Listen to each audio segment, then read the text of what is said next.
Good morning. It's November 2nd, 2020, day 2 of Nanowrimo.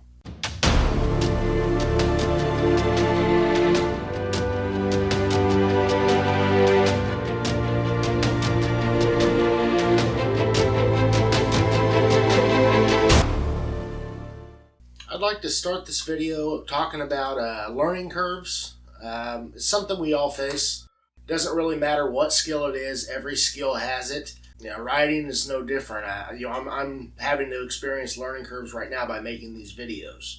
In writing, it's the same thing. The thing about learning curves is the more you know, the harder things get. And that is simply because when you are ignorant about something, you make all of these mistakes, and while you may be doing it, you're not actually doing it right. The thing with writing is it doesn't necessarily have to be right the first time. It's more important to get the thing written first and then make it right later. Because if you're trying to make it right on your first draft every time, you're never going to finish the product because there's always some way you could have written it better. You have to learn to just let go, move on, come back and tailor it later. Because a lot of times, I found this myself and I've noticed it with a lot of other authors. If you put something off and then you come back later, you can see the problems and how to fix them easier at a later point in time.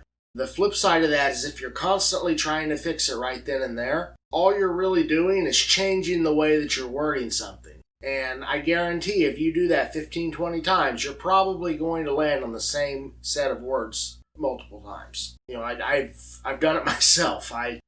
Especially when I'm editing, I'll go through and I'm reading and my mind says, well, it needs to be this way. And then I go ahead and change it. And then I get down the very next line and I already had it that way. Try to make yourself hold off on changing things until you've already gotten the final product finished. Not final, but you've got it written and then you can go in and you can edit it later for the final product.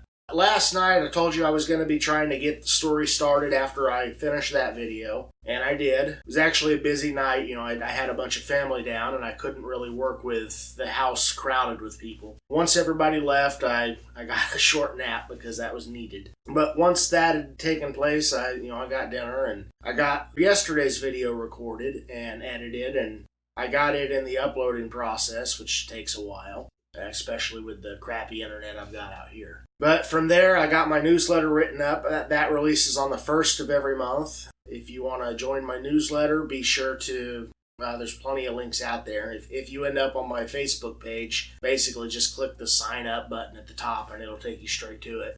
You also get a free book for joining my newsletter, so there's some incentive. But after the recording and the newsletter, I sat down and I started the book. It went fairly well. I knocked out 1,804 words over the course of about 2 hours. It was enough I was able to go to bed right at midnight, so that's probably the earliest I've gone to bed in a couple years now. I got those knocked out and uploaded to Nanowrimo, or the word count anyway, and called it a day. But the story, I decided to do this one in first person. Most of my books I write in third person. I've experimented a little with first, and in some ways, one's easier to write than the other. There are benefits to both, and there are pros and cons. That's all there is. The story last night, I started off, which that was another thing with my support team, like I talked about yesterday. I was struggling on where to start the story because I know where the actual story starts, but I knew what details needed to happen before the actual story started. So it was a matter of trying to figure out the timeline of when things happen, because if I bought myself enough time by going back a couple days before the actual story starts, then I end up with all of this dead space that I either have to try to fill with useless information that doesn't drive the story, or have a bunch of dead space. Well, why are you only doing one scene on this day and one scene on this day before finally getting to this day? And that can always be a problem. It's a pacing issue. Anything that you put in the story, you want it to drive the story. If it doesn't drive the story, it doesn't belong. I was struggling with where that time was, because if I bought the time to cover all of these events, I had too much time. And if I didn't buy that time, then I had too little time.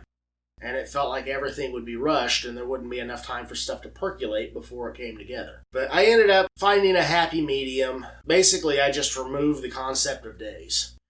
Rather than, saying this happens on Wednesday, this happens on Thursday, this happens on Friday, I just removed those daily titles, and the story will start out at the end of a school day. In fact, I've already got that written where, the main character, Aaron, he's going to visit his grandfather, and of course there's some storytelling elements that are going to be pertinent later on that are filling that void of the trip to his grandfather. In doing that, we're building up kind of what's to come. He's going to visit his grandfather. We get him to the retirement home where his grandfather lives. We get a little bit of interaction, and then we end that segment with basically a hook, which, there should be hooks throughout. If you don't have hooks scattered about, you're not going to keep somebody engaged. Pretty much anything you write, you need to try to have a hook as early as possible.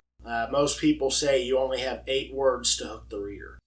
A lot of other people say you've got 8 paragraphs. I don't know what it is about the number 8, but apparently that's the key. At the end of it, I've got a hook to tell you that there's a little bit more to this story than what you realized early on. The first paragraph that's shorter than a lot of paragraphs I write, but that's the thing. I'm having to retrain myself to ignore my rules and just get the story written. I can always make the rules match later. Anyway, I think that's about enough for today. I'll get another one done tomorrow with a new chunk of the story, and we'll figure out what I did there.